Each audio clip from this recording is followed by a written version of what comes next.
Hello. Hi, this is Caroline at For the Love of Crochet, and I have a few finished objects for you as well as a couple of works in progress.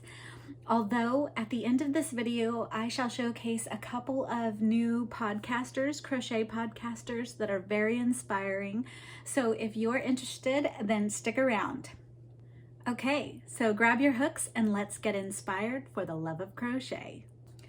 Okay, so for my first finished object, grab my Easter basket. I have the Pusheen cat with ice cream. And that's so cute. That is one chubby cat. So that is what I made. Now, it is so cute and fat. Now, I ran out of this yarn. So I just started a new color and it looks fine. It looks okay. My daughter said it looks like he had a tan when he dropped his pants. So here he is. There's his tail. Okay, so I failed in the stuffing of this thing. This thing took massive amounts of stuffing or fiber fill. So be prepared, you're gonna need a lot. Now, what I ended up doing is, in the bottom, I didn't stuff it packed, but then I noticed I didn't like it like that, but I don't know, I probably stuffed the head too much, and then I ended up having these little clumps in him. And so he's a little lopsided in his head. And I haven't like tried squishing him and pushing him around or anything. But I did not make the ice cream, as you can see, because I didn't want something covering his face. And in the picture, it just kind of looks like it covers his face. And I didn't want that. I can definitely make the ice cream, and then I didn't know how, like if I was gonna have to attach it. More than likely, because these hands ain't holding anything. And it seems like you would have to make the ice cream first before you try to assemble this, so that way you can try to make sure it is the right width that you're spacing his hands apart, and I didn't want to do that either. But he stands so nicely, and my daughter fell in love with him, and he kind of reminds me of the grumpy cat. Now, the only thing I didn't like about the pattern was how they designed the stripe. It had me just continue on around, but then it left it a little lopsided. And I didn't like that, but I just did it as the pattern said. And then my sewing skills aren't the best, but that's what I did. Now, the yarn I used for this is from Hobby Lobby. It is my favorite yarn. I love working with it.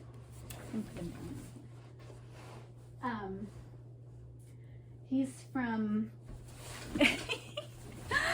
okay, so it's Yarn ID, and I don't know if you've worked with this, but this just feels so nice in your hands, and it has 20% polyamide and 80% acrylic. Now, this made for a stretchy fiber. I felt like this was getting too big, like I picked the wrong yarn for this. However, I mean, it came out fine. I probably would pick something that doesn't, I don't know if polyamide is stretchy. I'm gonna have to look that up. But this is the yarn I used, and I really like this yarn because of the way it feels. It just feels so nice. But the colors are very light. They're not strong pigmented. So in the selection of them, they're not that strong pigment. Like this is a very light pinkish purple. It's not picking up the color too good here. And then this one is like a lightish purple, lavender gray.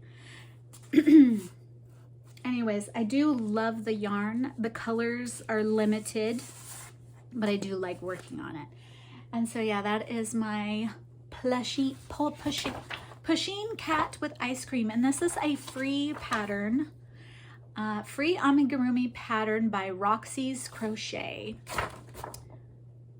So I had downloaded it. It was on my computer. So this is this could be a project from my library, as a couple of podcasters are doing. They're doing Stitch Your Library. I don't know if I'll join in, but this would definitely fit in there because it was part of my collection. And then onto another finished object, which is this little Lovey, and it's made with this popcorn stitch. Now this is double-sided, and I haven't done a Lovey that was double-sided before. So you make 2 panels. One is the bobble, and then one is a single crochet and a double crochet. And again, another Hobby Lobby yarn favorite. I wanted to try, I know I made in my last video a bunch of Loveys using little stuffed animals and scrap yarn that I wanted to use up. I only had 1 ball of this because I wanted to try it, again from Hobby Lobby. And then I made a little bunny. I was supposed to put on a tail, but I didn't. So yeah, that is my Lovey. And I put little hands on them. It was quite hard to attach these. I couldn't figure out a way I wanted to do it, because if this is for a baby, I wanted it to be safe. So anyway, that is my Lovey. And then I'll put it in here. Let's see. Now that was a free pattern off of a website. I will link that. Okay, so from that website, I found this one pattern that had the Lovey, and there was a bunch of beautiful. The website is very clean and very easy to find projects you want to make, and it's just so nice, very modern. I really liked her website, and all these patterns were free. She does have an Etsy shop. I can't think of the name, so here you go. So in this website, there is so many free patterns, and I want to say there was a mistake on this one, but to try and remember what that was, I couldn't tell you. So I think I was like, this is weird. I just plowed through and did my best at something that didn't make sense. I just worked with it. So yeah, that's what I did. Another finished object was my bunny garland. I had showed this in a previous episode, or a couple of previous podcasts. One was showing how I had them all, but then my idea to create a garland. So I made the garland, and then a couple of them switched around. So some of the bunny tails are on one side and some of the bunny tails are on another side. So when I hung it up, I think I had 6 or 7 bunnies. 2 are facing the opposite direction and the others are facing the other direction. And here is my little bunny garland right here as you enter into the kitchen. And then of course you go through the kitchen, and then here's the opposite. So notice the bunny tails. You can still see some, but yeah, I really like the way that it turned out. It looks cute. Okay, so for my next finished object, my sister had requested a Yoda. I was having trouble. I did not have green yarn, so gave me the excuse to buy more yarn. So I did end up buying this green yarn from, where was it? Joann's. Don't recall the name of it. I am not a fan of making Yoda, but nonetheless, here he is. Okay, so then she ended up wanting 2. Thankfully, when I'm making a project, when I'm working on something and someone else says they want something, I'm in that mode, and I can and it's probably better. The second one, it probably ends up turning out better. So I did end up I started the second one. I made his ears. I just have to attach them. Now I just need to make his belt. So yeah, here's my Yodas. Not my favorite project, but I did it. Okay, and continuing on, I'm just loving using scrap yarn to make these eggs. So here I have this lavender, or I should say lavender flowers with this yellow egg. It's so pretty. I didn't put the green leaves on it. I was trying to get better at flowers. So yeah, there's my little egg to add to my egg collection of crocheted eggs. Now I got this one off of Zeens and Roger. And it's a free tutorial on her YouTube. So there's that. And then this next finished object is from my previous podcast. And I was making the 3-in-1 bunny. Oh, here it is. Here's the, if you remember, or if you're just stopping by, let's show you. I was gonna make this bunny. Okay. And I had gray yarn, and it was a dark gray. Turns out I used the wrong hook, and I was stitching quite tightly, so it was not turning out well. I ended up unraveling that, and I just picked up some scrap yarn I had next to me, and I wanted to do a sample piece and make sure I could see the stitches and I was doing well before I started picking up the velvet yarn, or the plushy yarn. So here it is. So there it is. Okay, it came out really cute, but I still think of it as my practice piece because I don't do very good at doing eyes and embroidery. I love the bows. And here's her little bunny butt. So yeah, there she is. I did not, I had already stuffed it in, and when you make this, it's almost a no-sew. I think the only thing that you're sewing on is the arms, and that one is quite easy to do. So this is a no-sew pattern. You make the legs and you go through the body, and then you narrow down, and then you go up to the head. And then it says to insert the eyes, and I was thinking I was going to embroider the nose. I never did. But I do have little pink noses that I probably would have liked to put on there. So if I make this again, which I will, but I'm going to try to make it with the plush yarn from Premier Parfait Chunky. I'm going to try it with that as well as with the yarn that I had, but it was dark gray, so I'm not sure. So yeah, here's his little chubby bunny. Okay, now with this 3-in-1 pattern, this is Kayte-did. I bought this off of Etsy, and you can make 3 different with this one pattern, and I want to say it was $6 or $7. Okay, so you can make the bunny, a unicorn, or a little girl, a little doll. Look at those buns. I think this would be fun to make, but you would need a couple of colors to create this one. And they used felt eyes. So yeah, there's all 3-in-1. Again, this is a Kayte-did pattern off of Etsy. I believe it's like $7. She has an Instagram account. So yeah, that is it for my finished objects. Okay, so now for the whips. From the previous episode of my crochet podcast, I had this one which I was going to attach maybe this color of yarn and make a very nice border to give this some extra oomph. I feel like it needs a little more. I have not done that yet, so this is going to be hopefully finished by next podcast. And then my granny hodgepodge freeform sweater. Here we come.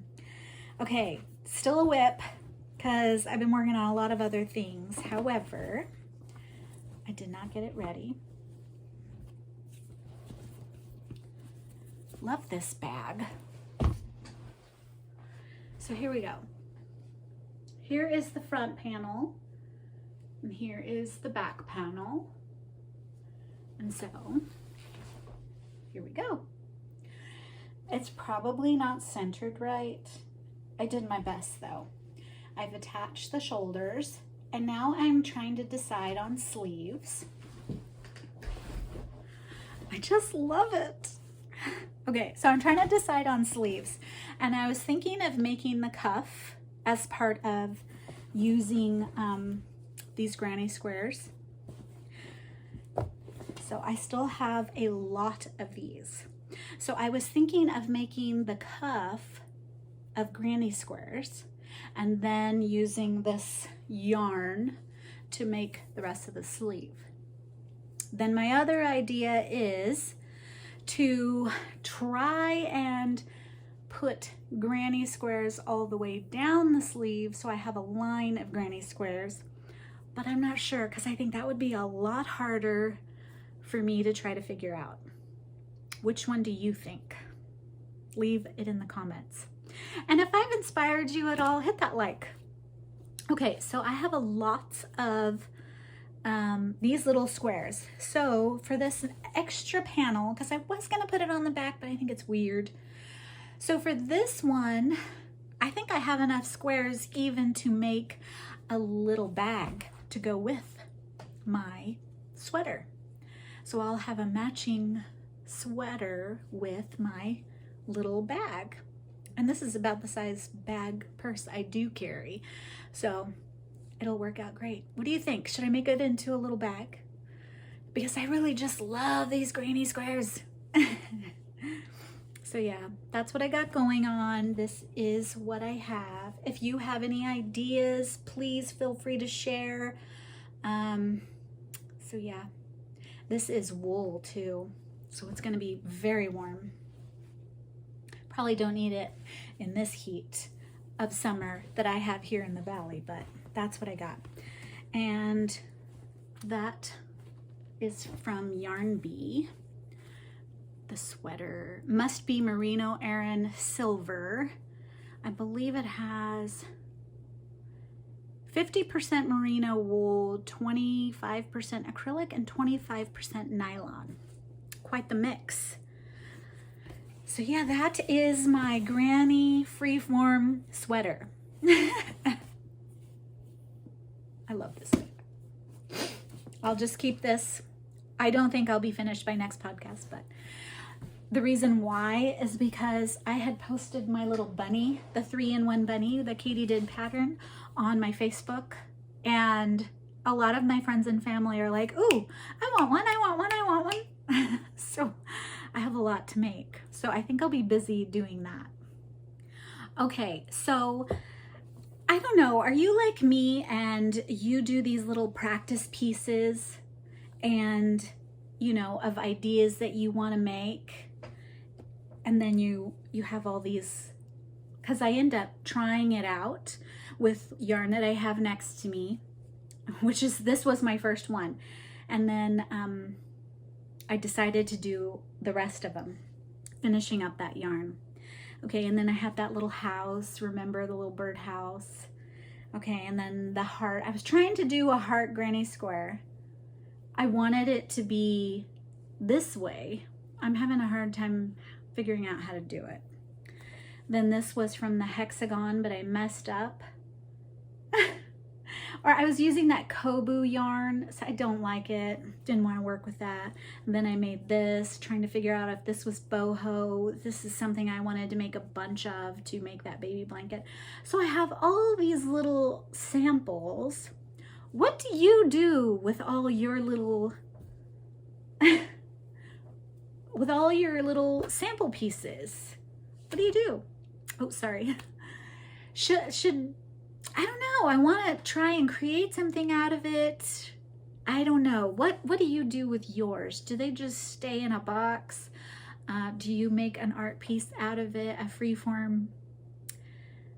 I kind of want to do that, and then I kind of just want to post these up somewhere, like on a tree or on a fence. I don't know. I'm just trying to figure it out because these are all little sample pieces, and they're just collecting on my table. What do you think we should do with them? What do you do with them? Okay, I have a couple of 2 new podcasters, crochet podcasters, and one of them is named KS Mom Crochets. And I can't think of her name. She's come up with, I think, 4 videos so far. She did a little about me video, and she does she learned to crochet because her grandmother had left her this blanket. She had passed away, but she left her this lovely crocheted blanket with the nicest little heart attached to it with her signature on it. It was so nice. So she's a new crochet podcaster that I've been enjoying. She has lovely amigurumi projects that you would just, so cute. They're so cute. Okay, and then for my second one is the Sunbird Crochet Podcast. And she is a designer as well. And I think she really enjoys making cowls. She has an accent. So I always love listening to people who have accents. It's just so nice and comforting. I don't know why I like them so much. But she has an accent. I can't remember where she's from. However, she will always give you a little history lesson almost in every video, either from old time or what a word means, and all related to her crochet or her inspiration for crochet. And again, she's a designer and she has an Instagram account, and so does KS Mom Crochets. Let's see, what else do I know? She's a fan of the Bridgerton, so you'll get her little 2 cents on the Bridgerton series. And yeah, those are 2 new crochet podcasters I've been listening to and enjoying. And so yeah, if you enjoy watching crochet podcasts as much as I do, and you are looking for someone new, then check these two podcasts out. They should be good for you. Remembered, I do have one more works in progress, and this was from the podcast I introduced, I think, in the last video or past 2 podcast videos, and it is this. It's growing. It is growing. So this is my work in progress. My plan is to cover this ugly chair. I will show you a clip of my ugly chair. So here is that flower that I learned from Yarn Craft by Nicole, and I'm going to use mine to cover this ugly chair. See, it was left out in the backyard, and it happened to rain that day, and it got this little stain here just from being wet. So I'm going to cover this chair with those little flowers, and I believe it looks great. It's coming along nicely.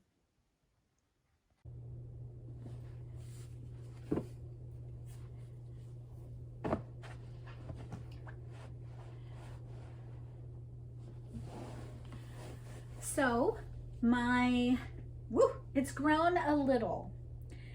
It's growing a little more each time. I don't know if you want to see a clip of this every time, but my plan is to all my leftover yarn and just keep it going so I can cover this chair and then have it overlay. I'm not sure if I should put it on the seat, but I definitely want to cover the back. So yeah, thank you at Yarn Craft by Nicole. She's the one who gave me this idea. She had a lovely background and she gave a tutorial on this, and I just fell in love with it. So until next time, bye.